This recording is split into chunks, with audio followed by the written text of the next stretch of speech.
Avui volem conèixer amb vosaltres el pa de pagès català que elaboren al forn del Passeig de Barcelona. Aquest és un dels pans finalistes de la final del concurs del millor pa de pagès català de l'any 2023 que tindrà lloc el proper 30 de setembre a Tàrrega. Miquel, per què és tan especial el vostre pa de pagès català per estar entre els millors de l'edició d'aquest any? Doncs mira, el nostre pa de pagès català és un pa elaborat amb farines d'alta qualitat, té massa mare i molt de temps. Què vol dir molt de temps? L'amassem molt a poc, el deixem reposar en bloc durant pràcticament 4 o 5 hores, l'elaborem i li donem una fermentació de 6 hores. A part de 6 hores de fermentació, després té 2 hores més de fermentació en fred, total són 8 hores i això fa que les cadenes de gluten es trenquin i aconseguim un pa molt més gustós, més saludable i més bo per la gent.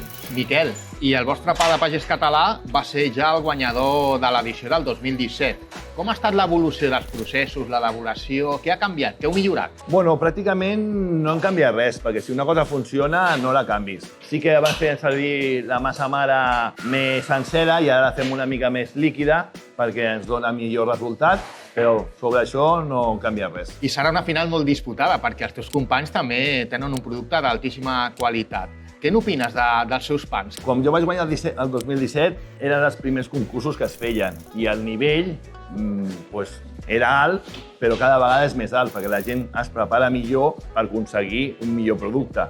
Que això és el bo de fer els concursos, que fa que els pans vagin evolucionant i cada vegada siguin de major qualitat. En l'actualitat hi ha molts establiments que venen pa, però com el de la IGP no tenen res a veure. En què es diferencien? Què podríem dir a les persones que sempre tenen dubtes de dir per què escollir una fleca o una altra? Quins són els arguments per menjar un bon pa de pagès català amb IGP?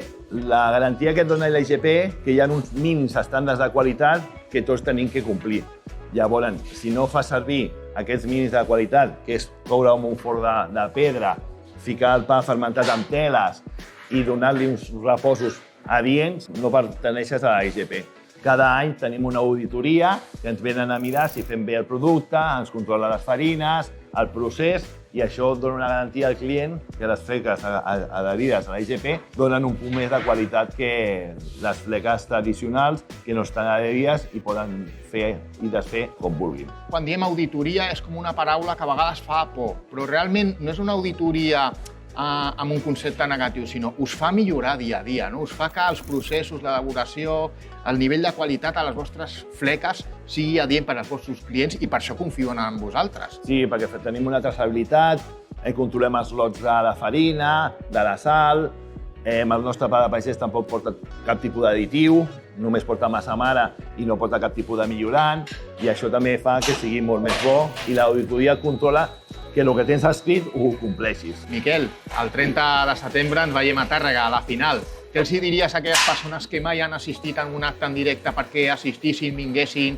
i puguin comprovar si tu o algun dels teus companys serà el millor pa de pagès català de l'any 2023? Bueno, doncs jo els animo a venir perquè és una festa molt maca. La IGP munta un bon espectacle amb animació i a part de lo que és la final en si, que és l'avaluació dels pans, doncs hi ha unes activitats a dintre d'un teatre que fan que la gent s'ho passi bé. Miquel Guix, forn del Passeig de Barcelona, molta sort i potser serà també de nou el teu pa, el vostre pa de pagès català, el millor del 2023. Ho veurem el dia 30 a Tàrrega. Esperem. Gràcies, Miquel. Gràcies a tu.